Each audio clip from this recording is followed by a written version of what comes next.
He had been on his way to a meeting that would decide a city block when the girl asked for soup. If this story touches you, stay with it to the end. Subscribe and like to see more of these quiet human returns. Nathan Hale stood at the polished steps of the hotel with the city wrapped around him like a tailored coat. Glass facades, a valet gliding between engines, his phone already vibrating with a calendar full of other people's urgencies. It was late January, and the air cut through the hem of his coat. Breath fogged white and dissolved. He had his driver, Larry, on standby, and the world moving in a precise orbit that usually required no explanation from him. A doorman tipped his cap. A bell chimed. Nathan checked a message with the efficiency of someone who had learned to triage emotion. "Soup?" the voice asked. Nathan looked down.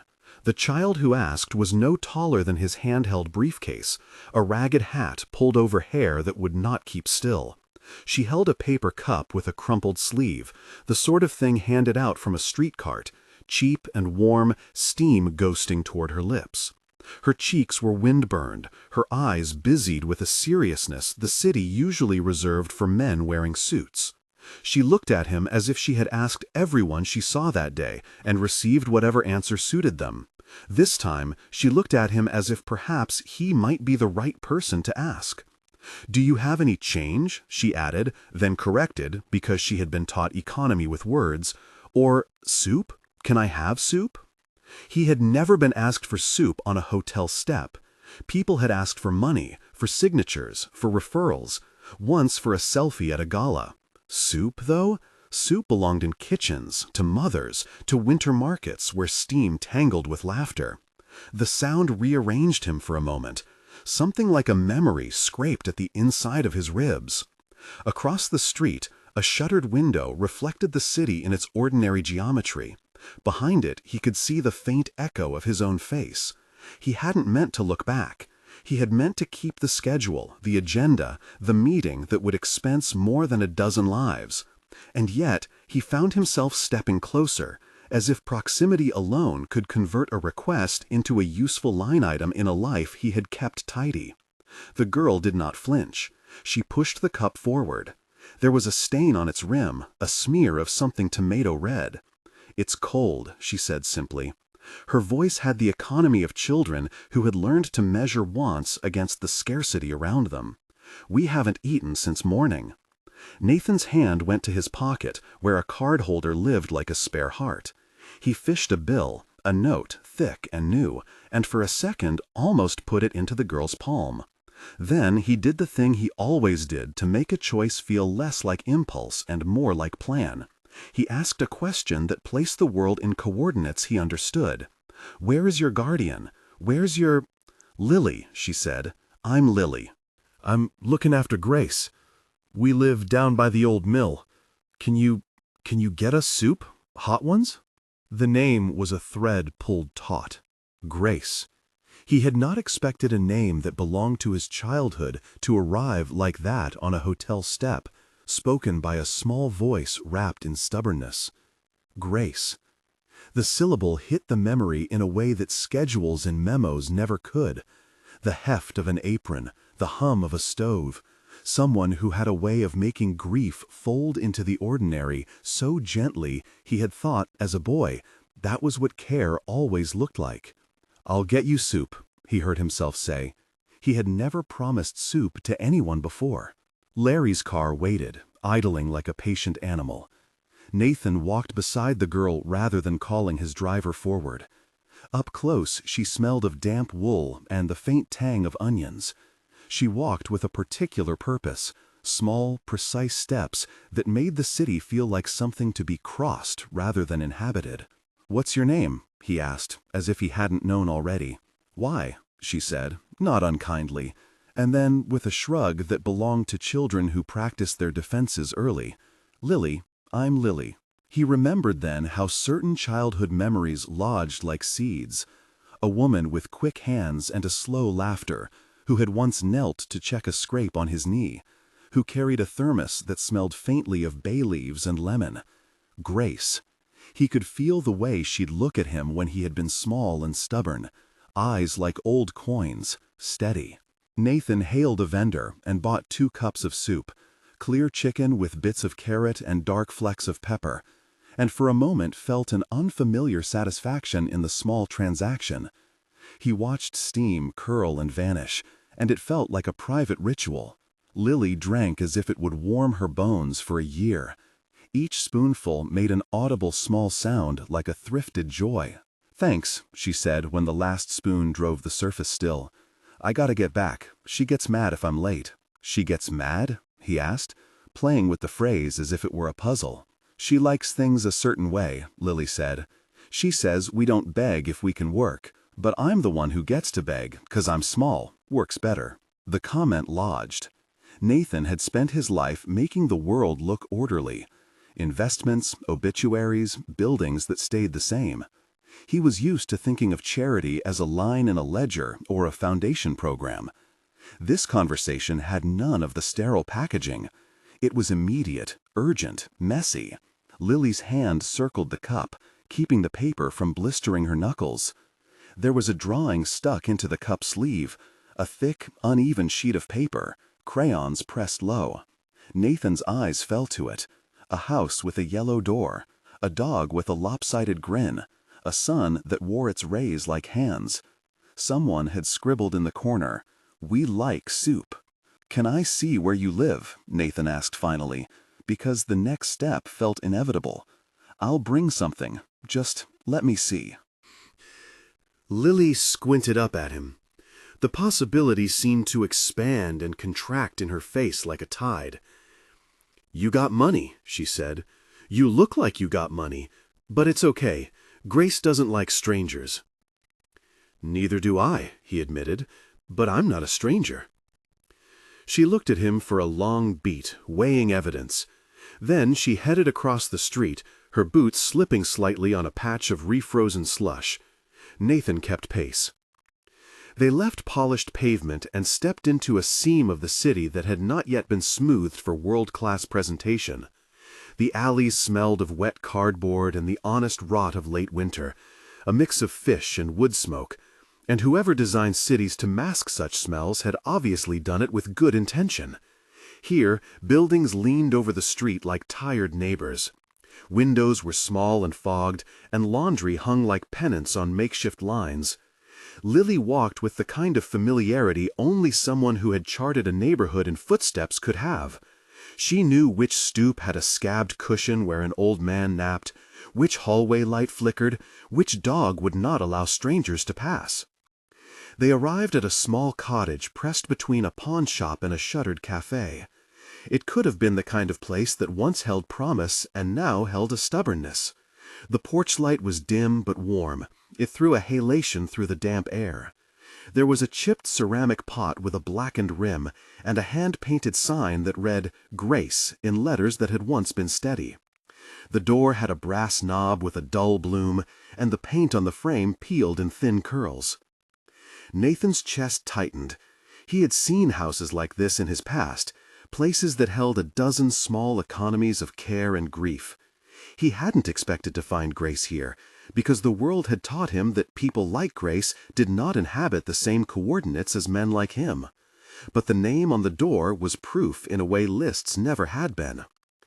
Lily paused on the porch and knocked with a rhythm that spoke of habit. When the door creaked open, a slant of the person he remembered looked up. Eyes narrowed, then softened, then sharpened again into assessment. Grace had a shawl wrapped around her shoulders, gray hair pinned back in a way that was both defiant and practical. She moved as if she had always known how to be economical with motion. Her hands remained visible, shaped by decades of work. When she saw Nathan, she did something that no amount of city polish could have rehearsed. She scanned him as if the present were a witness exam. "Who are you?" she said, not unkindly, but with a tone that put him in his proper place. He swallowed. The street noise receded. "My name is Nathan," he said. "Nathan Hale." The name lodged somewhere in the room like a familiar scent. Grace's mouth creased. For a second she looked like she might laugh, and then the lines deepened into something older. "Hale," she said. "Of course. as if she had been waiting for the city to make this small, improbable knot untie. Nathan felt memory loosen its grip. Him at 5, hair sticking to his forehead, Grace with a towel on her shoulder, tending a toy with a steady, protective attention. He had been prepared to call a foundation, to offer bulk help, to curate assistance. None of those appeared to be the right response, standing on a porch with a woman who had, 50 years earlier, bandaged the same scab on a boy's knee. "Come in," Grace said, and the invitation turned the porch into entrance. The cottage smelled of the damp and of something else: thyme, old paper, the faint footprint of lemon and soap. The walls were lined with shelves of jars, some empty, some containing pickled beans or jam, each labeled with a handwritten scrawl. A clock on the mantel moved with a small, stubborn tick. The furniture was mismatched but arranged with intention. A well-worn armchair sat opposite a table with a single lamp. On the wall near the window, a cluster of drawings, crayon suns, a dog, a crooked house, were taped with care. "You've grown," Grace said simply, as if announcing an observable fact. She had hands that could still make things: bowls, quilts, meals. They had not softened into surrender. "You taught me to say thank you when I was small," Nathan said. The memory felt too big now to be private. It sat between them, a bridge. Grace's face closed in on itself with something like pain. "It's been a long time," she said. "It has." He wanted to explain everything in the language of accounts and timelines, where he lived now, what he had built, how he had learned to keep people at a distance so that their problems wouldn't complicate his days. None of that felt like the right currency. It seemed obscene to state net worth in that particular air. Instead, he sat at the table, hands folded like someone practicing a small humility. The teacup in front of him was cracked and glinted with a patchwork of use. "Who is the girl?" Grace asked, and the matter-of-factness of the question held no accusation. She had the clarity of someone who had every reason to keep the world in order. "Her name is Lily." Nathan watched Grace's features as if they were a map to be read. "She's been taking care of you." Grace considered the assertion as if it were a novel concept. "Taking care of me?" she repeated. "She takes care of the stew." "It sounded like you two were—" Nathan searched for a way to say it without making a drama. "Improvising." "We improvise," Grace said. "Improvisation is how you keep a roof when the rain comes. The city won't help with that most days." Nathan had a flash of familiarity then. Grace teaching him to patch a hole in a shoe, to string wire, to save for tomorrow by foregoing today. She had been an architect of small economies. He had not considered that people she cared for might grow in ways that removed them physically from her orbit. He had been selfish enough to think that family could be paused. "How long have you been here?" he asked. "Long enough." She put her hand over one of the drawings on the wall, as if protecting it from the chill.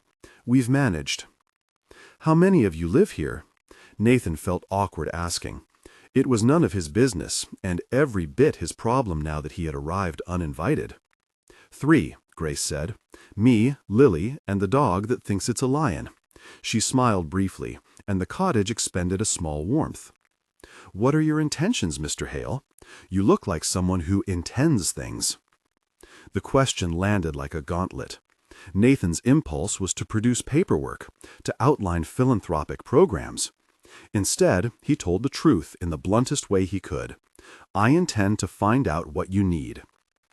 Grace's laugh was a short thing, not unkind. "You intend a lot, but what's the cost?" "Whatever it takes," he said, and immediately heard the unacceptable certainty in it. "I mean, I don't want to make decisions for you." "That's the problem with intentions," Grace said. "They dress up like company men. They think they can buy things back. People cost more than goods, Mr. Hale." Her words hit a place he had caged. There had been, in his life, a ledger where obligations could be balanced by checks and a schedule. Human cost didn't fit in a ledger the same way. It had weight and need and an economy of dignity that required different currencies: time, presence, listening. Lily pushed a drawing across the table at that moment. It was the house with the yellow door again.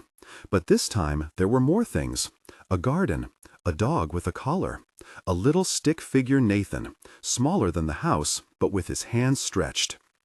In the corner, someone had scribbled, "Pinky Promise," in a child's hand. Nathan's throat tightened. He took the drawing gently, the way one handles a fragile thing. On impulse, very like the boy he had been, he stuck out his left little finger. Lily regarded him for a fraction of a beat, and then looped her finger around his own in a small, deliberate knot. "Pinky promise," she said. "Promise what?" he asked. "That you'll come back," Lily said. "That you'll bring more soup." Grace watched with the measured appraisal of someone who had seen promises bent and broken by weather and necessity. "Pinky promises are a start," she said, "but they don't pay for the winter coat."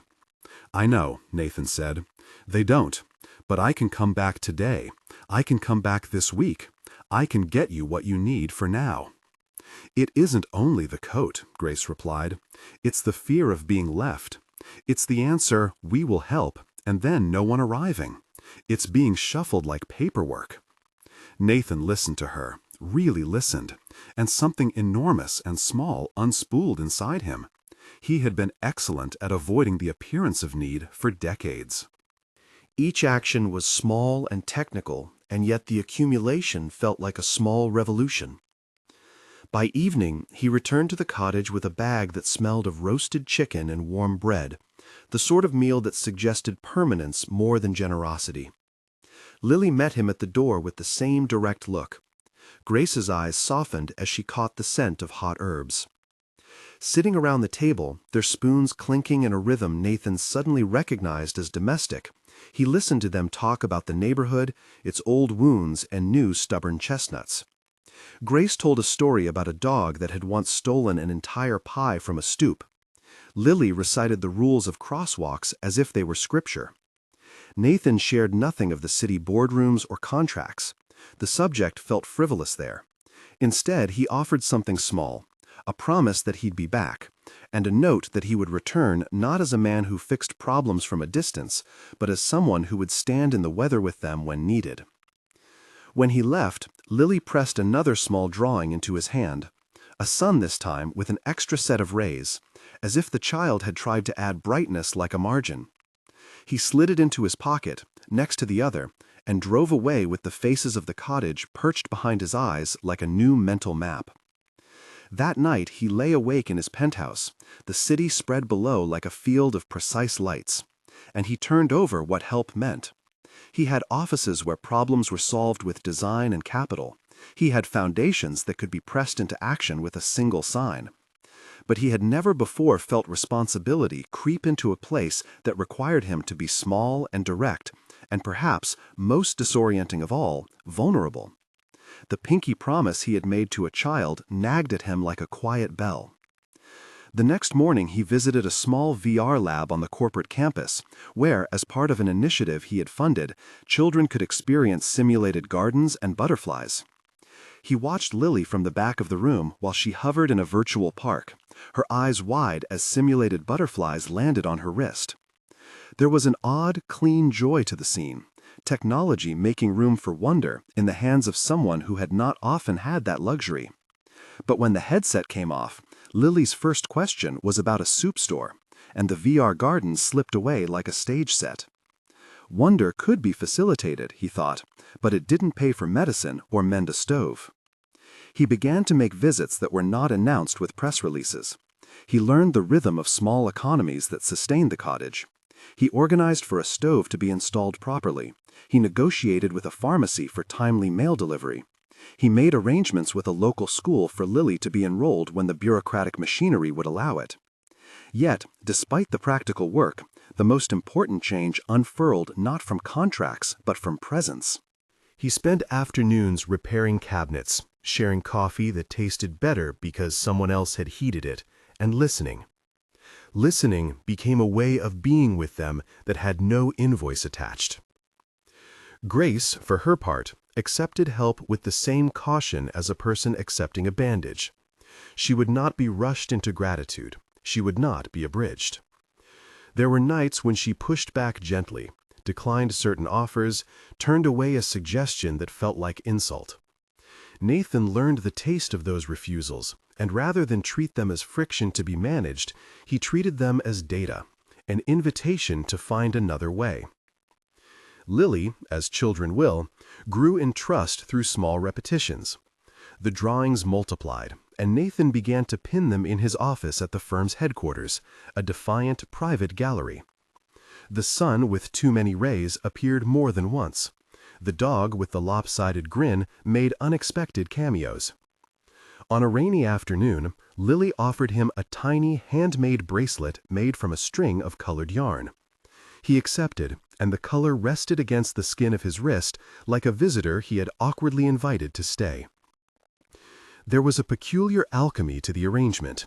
The wealthy man learned how to be small and human, and the small household learned the possibilities of stability. Nathan's presence did not erase need, it slowed its urgency. The stove worked, and the prescriptions arrived. Services arranged with bureaucracies were clumsy but functional. Neighbors noticed, and sometimes, unasked, brought bags of vegetables or offered to teach Grace how to get homeowner assistance that was not charity but civic navigation. Yet underneath the domestic progress a scar remained. Grace, one afternoon, coughed in the kitchen and then went very still. Lily's confident face folded into a page of fear. Nathan's chest clenched with a recognition that had been waiting on the edge of his consciousness. The city still had mechanisms that could fail private needs. He called a doctor, arranged an appointment, sat in a waiting room that smelled of disinfectant and hushed voices. The world could provide care, but it also involved waiting and forms and small indignities. Grace's eyes had that wariness again, the one that kept people from being easily rescued. "Promise me one thing," Grace said to Nathan during a quiet hour when sunlight threaded the kitchen and she spooned a stew like a ritual. "If you ever take responsibility for someone, don't leave because it's inconvenient." He met her gaze. The weight of that request had the simplicity of a shard. "I won't leave," he said. She nodded, as if proof had been offered, and then, in a voice that was both playful and serious, added, "And don't let Lily grow up thinking the world is a thing you pay for to feel good. Teach her to make soup." He laughed softly, and Lily, who had been coloring at the table, grinned. There is a particular tenderness when children test the borders of adult vows with humor. It was as if the domestic cosmos had found its right rhythm again. On a crisp morning weeks later, after repairs and visits and a kitchen that now hummed with a proper oven's confidence, Nathan arrived at the cottage to find the yard crowded with neighbors. Someone had painted the mailbox a bright red. A stray dog that had been made into a pet was asleep on a patch of reclaimed grass. Lily ran up to him with a handful of new drawings. Grace stood by the window watching, as if she were at once both surprised and unsurprised that the world had turned in this unremarkable, human way. "You're here," Lily said, pressing yet another sun into his hand. "I'm here," he replied. He had learned the cadence of that reply and how much it could mean.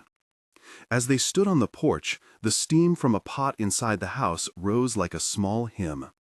In Nathan's pocket, the crayon suns and the promise of fingers looped were a warm evidence. When he looked at Grace, he noticed for the first time the way her shoulders carried the map of what she had survived. He wanted, in that moment, to vow not to swoop in with grand gestures, but to maintain this steady, inconvenient presence, a daily human tending rather than an act of charity performed for applause. The city moved on as cities do. Developments rose and campaigns shuffled names around. But in a snug cottage with a new stove and a mailbox painted red, the different process of economy began to happen. One of small returns, careful investments of time, and the kind of care that did not appear on an earnings sheet.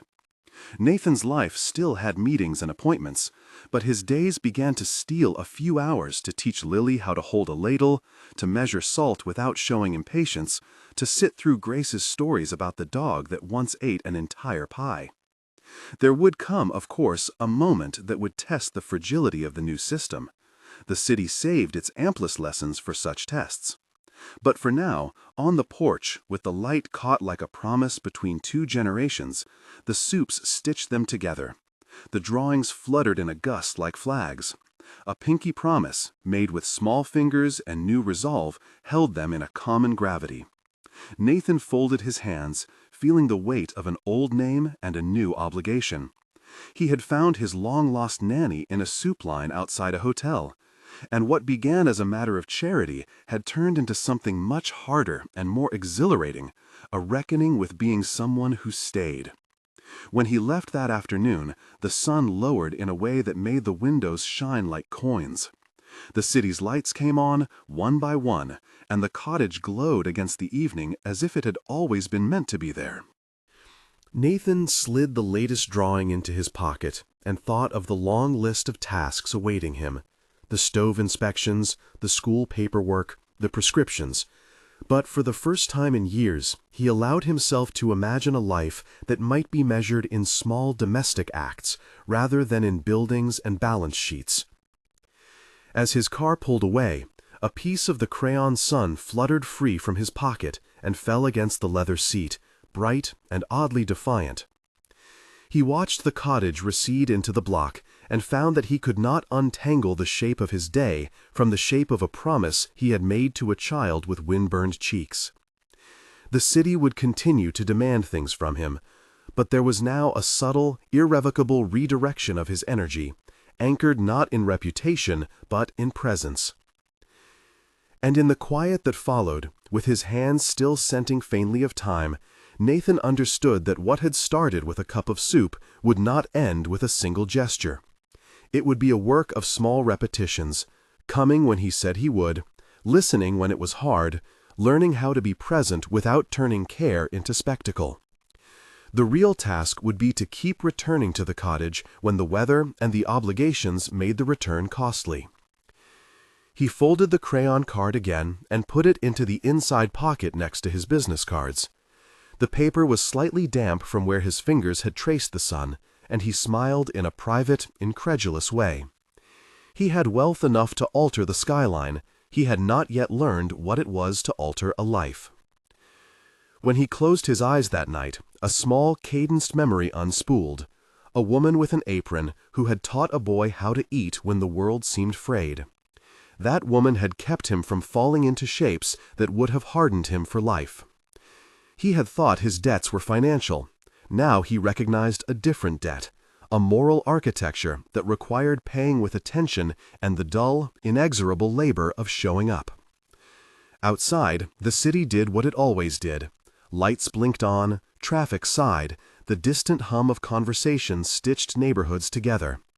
Inside, in a tidy penthouse with views that could be rendered into a brochure, a man held 2 crayon suns in his hand and understood that sometimes the most consequential things arrived in paper cups. He would return tomorrow. He would return the next day. He would learn to make a habit of small things: stokes of care, the rhythm of cooking, the patience of forms. Promises would need administration, and love, unglamorous though it often is, needed that same administration. The work ahead was not a project. It was, finally, a life. When the city hummed and the sheets cooled, Nathan folded the drawings into his planner beside a meeting he would postpone.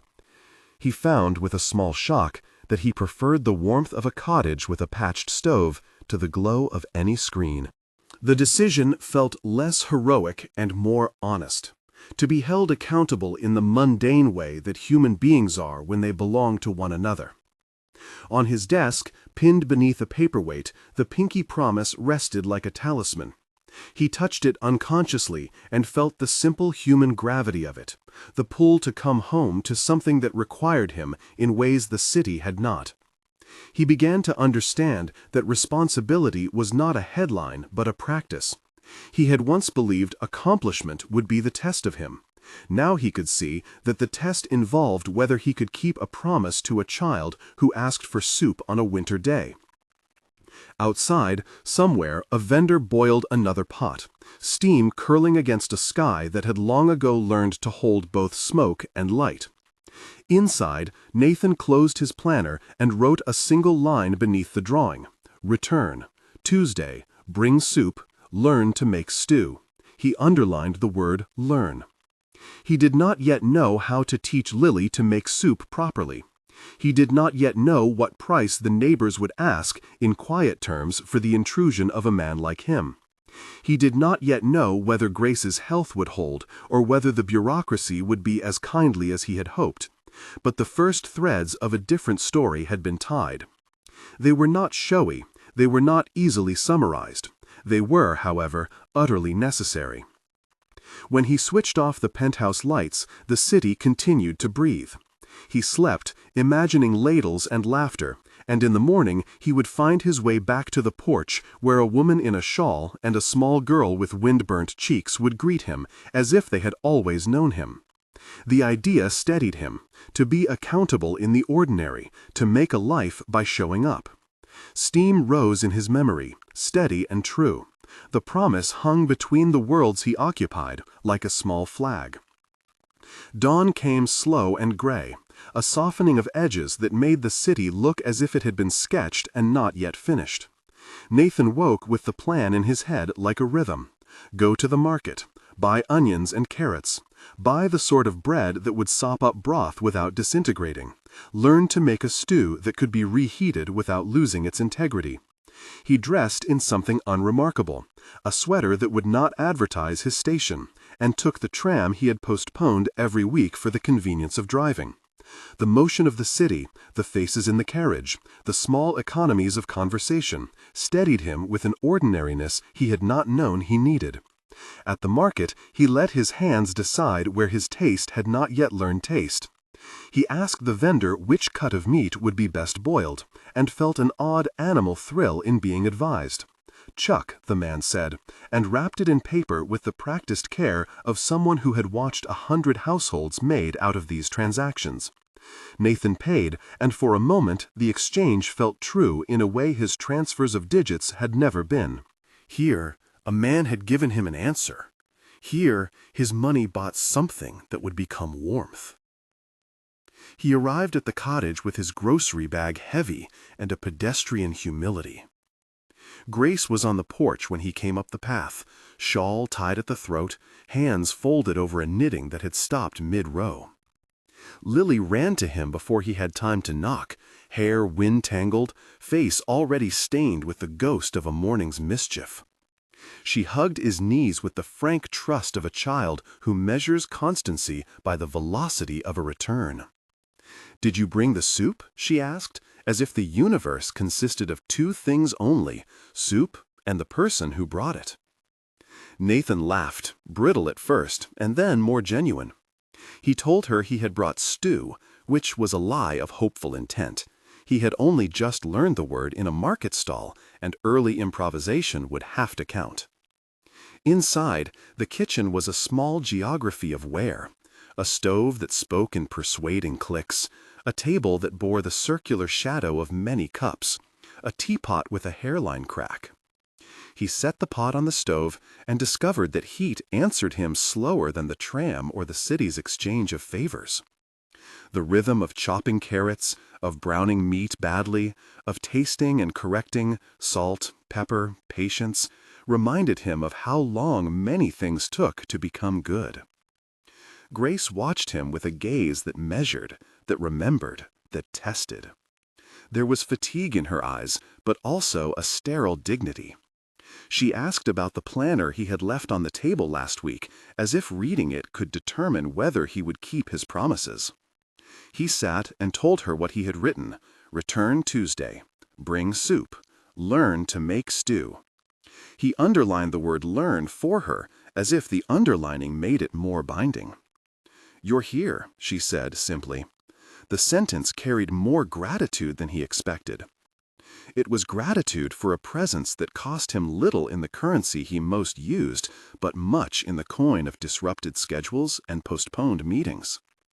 Lily hovered, asked to stir, to add pinches of things.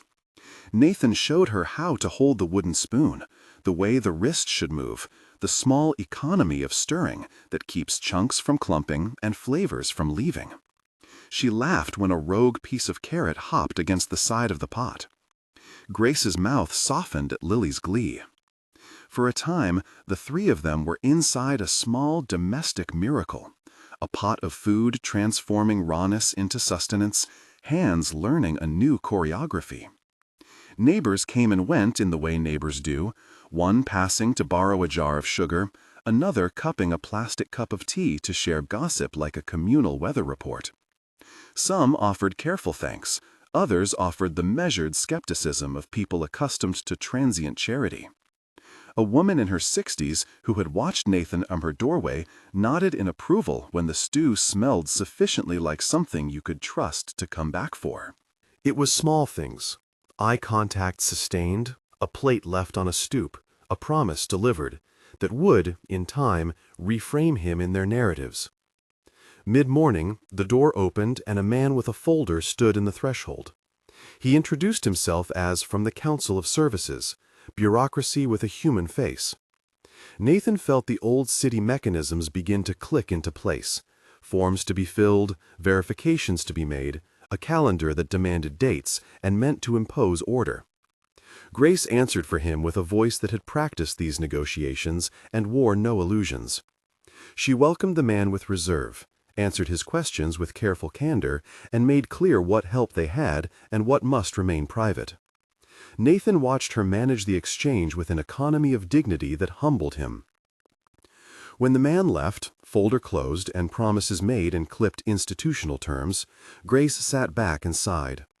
The day's light had a way of making the room softer, of rendering the air into a kind of consolation. Nathan ladled the stew into bowls and served it with the awkward reverence of someone who had only just learned how necessary ritual could be. They ate at the table. Lily told a long, earnest story about a lost kitten that, in the telling, seemed to resolve into a parable about finding. Grace listened and smiled in a tired but true way. After the plates were cleared and the kettle hummed on the stove, Nathan found himself on the porch with Lily, who was tracing suns into the air with a stub of crayon. She offered him a sun, and he held it between his fingers like an offering. "Do you like it?" she asked. "It's the best," he said, and he meant it. The truth in that appetizer of life tasted better than anything on his city menus. He stayed past the hour he had intended. He delayed a meeting by sending a message that read, simply, "Postponed. Personal." It was the first time in years he had let something outside his calendar determine his conduct without calculation. He left with the crayon card folded back into his pocket, the pinky promise warm against his palm. On the tram home, he thought of the strangeness of learning to be necessary. His office tower rose in the distance, indifferent and glassy. Inside him, the projection of a life more human was forming not from gestures of wealth, but from the accumulation of returns. He understood that this would not be linear. The bureaucracy would press, schedules would attempt to reclaim him, fatigue would insist on its dominion. But a new habit had begun to establish itself, like a root finding purchase in stone. That night, before sleep, he rehearsed in his head the measures he would need: a roster for visits, a list of supplies, a phone call to a cook who could teach a batch method for preserving stew. He also rehearsed what could not be scheduled: the patience to listen when Grace drifted into silence, the willingness to sit with Lily while she told of the kitten, the courage to accept that presence might sometimes be the only remedy. He had not yet proved anything to the neighborhood. He had only begun to learn the language of return. But as he folded the crayon suns into his planner beside the postponed meeting, he understood that creating a life required more than resources. It required an architecture of small, repeated acts.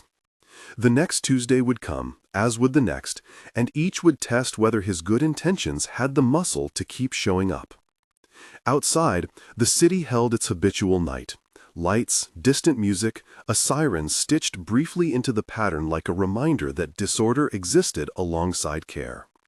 Inside, Nathan slept with the image of Lily's hand in his, the weight of the promise lighter now for having been spoken aloud. In the morning, he woke to a soft knocking at his door. He dressed quickly, the old nervousness rising in his throat, and opened to find the woman from the market holding a paper bag and a small smile. "I thought you might need a little more bread," she said, "and someone told me the stew was good yesterday." Nathan thanked her, and for the first time, the gestures of his new life began to network. Vendor, neighbor, cottage. He brought the bread to his coat pocket and felt, as he walked toward the tram, a sense of a path that was not straight, but that, with each return, grew more worn and possible. He would go back. He would learn to keep returning. The work of belonging was just beginning. On Tuesday, he woke earlier than usual, the city still half quiet, the air outside his window carrying the clean, insistently ordinary smell of wet pavement and roasted coffee. He dressed with a careful slowness, as if moving too quickly might shatter something newly started. He took the crayon sun from his planner and smoothed its folds between his fingers before tucking it into his pocket. The small, ridiculous thing steadied him. The tram was less crowded than the day before. The city's morning had not yet finished its slow arithmetic of commutes and errands. Nathan stood with his hand on the pole and imagined, in small scenes, the afternoon ahead. The large pot simmering on Grace's stove, Lily's elaborate story about a kitten somehow becoming a lesson about sharing, the way Grace would stand at her chair and listen, turning the conversation with a glance. He rehearsed, not with the cold metrics of a boardroom, but with the gentleness of someone preparing to meet a new responsibility. At the cottage, Grace opened the door before he could knock. She wore an apron freckled with flour, and for a moment his office reflexes named her in terms he did not mean. Efficient, solved. But the look she gave him was neither gratitude nor surprise. It was appraisal without theatricality. "You're early," she said. "I misread the roster," he said, holding out the list he had made the night before. The roster was modest. Who would need another bowl? Who could take leftovers? Who preferred bread in the morning? He had tried to balance generosity with what he had learned of independence. He did not want help to become a cage. Grace looked over the paper with the professional calm of someone who had long navigated human need. She added a name, circled another, suggested a slight change in delivery order so the stew would still be warm for an elderly man who always ate at the same time. "We can stretch the portions," she said, "but no one should be ashamed to ask for more."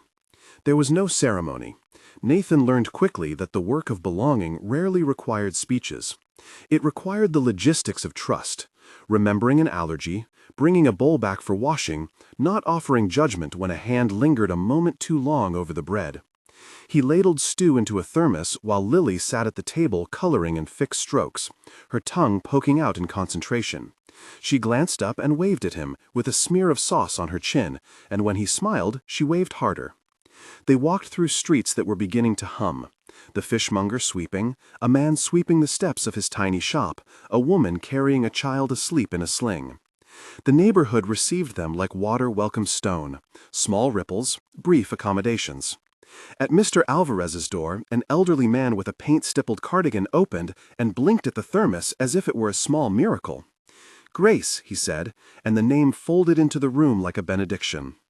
Nathan learned names with the clumsy ardor of someone who had always been good at the efficient parts of life, but new at the tender ones. "Mr. Alvarez," he repeated, and the man's face crinkled into something softer than thanks. On the stoop, for a moment, they spoke of little else, about the weather, about a chess match watched in the window across the street, about the particular stubbornness of the neighborhood cat. Nathan listened, and, when the man offered a wry memory of his youth, laughed with him in a way that felt like a small population of its own forming inside his chest. Not everything was composed of small satisfactions. Midway through the route, his phone vibrated in his pocket. He had left it on, a remnant of habits that did not yet seem optional. His boss's name flashed across the screen, concise and urgent. There had been a client dinner that night, important, he had been told before he left, and the tone suggested that his absence would have consequences. For a second, he imagined the calendar filling itself with consequences, a quiet reprimand, a shift in responsibilities, a neat erosion of the goodwill he had been building at the office. His thumb hovered over the decline button. The thermos banged gently against his side as he considered.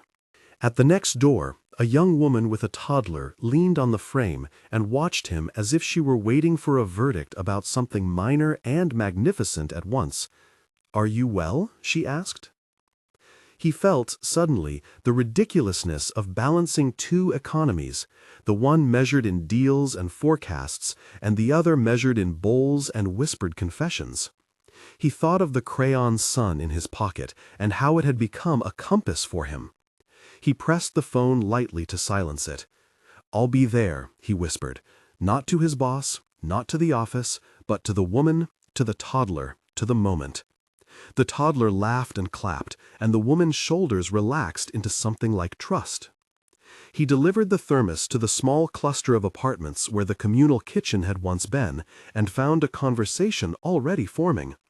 It was the neighborhood's unofficial court, debates about whether a stray dog belonged to anyone, recollections of a rainstorm that had been worse than memory allowed. Nathan listened as Grace moved between them, a pivot of competence and gentleness. She asked a question about a delivery route, and then, as if remembering the limits of aid, asked whether a neighbor would be able to help carry a heavy bag on Thursday. The requests were practical, the refusals gentle.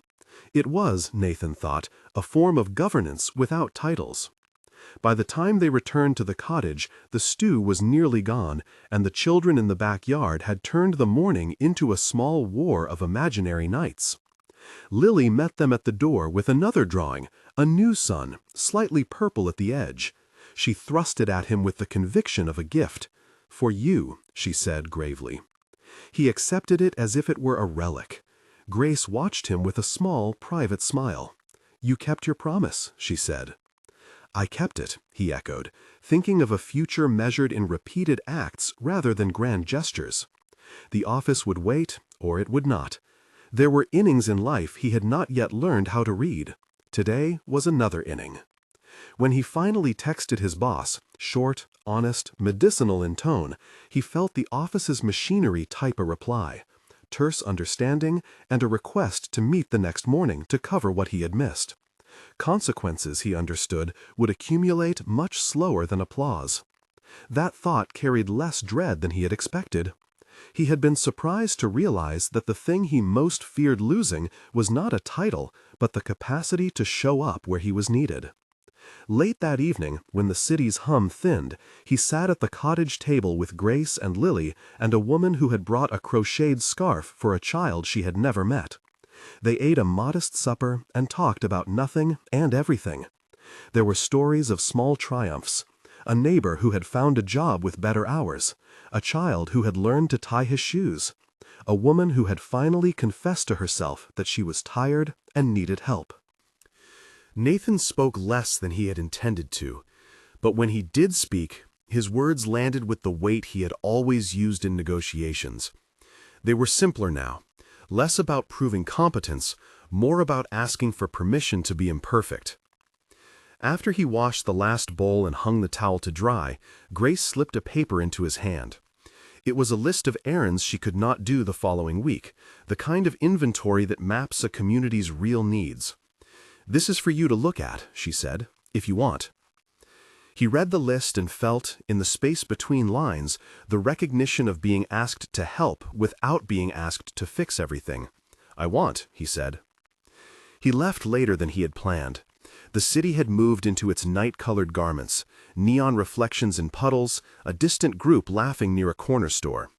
He walked with the crayon suns folded in his hand, thinking of the habits that made a life. They were not heroic, he understood. They were domestic and repetitive and sometimes painful, but when stacked like bricks, they made a home. On the tram home, he thought about the meeting deferred and the conversation he would have to navigate with his colleagues. The calendar would blink, and his boss would ask about priorities. He would answer with the new language he was learning, not excuses, but boundaries and evidence of change. He had no guarantee of applause. He had only the conviction that some things were worth the slow erosion of certainty. He slept with the sound of the city in his ears and the image of Lily's small hand in his palm. In the morning, the woman from the market knocked again, this time with an extra bag of bread and a note that read simply, "Do not go alone on Thursdays." He laughed, soft, private, and folded the note into his pocket beside the son's. The work of belonging continued, as work does, not in sudden triumphs, but in the careful persistence of small acts. Nathan found, with each return, that he lost less of himself than he had feared. He found instead a different economy of value, one that measured worth not by balance sheets, but by the number of times a child ran to meet you on the doorstep. And somewhere between the changing rosters and the dinners, between the polite demands of the office and the blunt needs of the street, a life was being rewoven, one stitch at a time, steady, visible, irreducible.